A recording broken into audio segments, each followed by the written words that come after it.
So it's been about 2 weeks since news emerged that the technical committee of the JFF voted to fire Reggae Boys head coach Theodore Tappa Whitmore. Reason, of course, being a loss of confidence in Coach Whitmore leading the team to the World Cup from 6th position with 7 points from 8 games with 6 to go. But here's the problem now. As we said, it's been 2 weeks now, and all know the JFF don't say a word. Either way, I never know that the JFF executive and the board members live at Jupiter and Mars, and they can't get no flight to come back to Earth.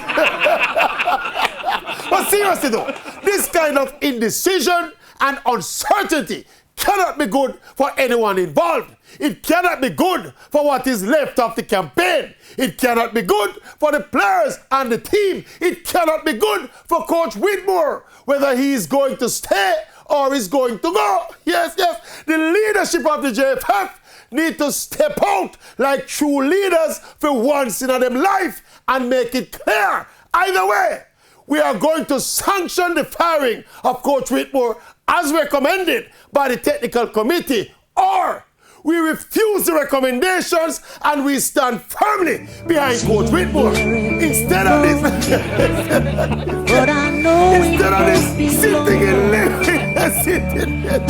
sitting in limbo, on a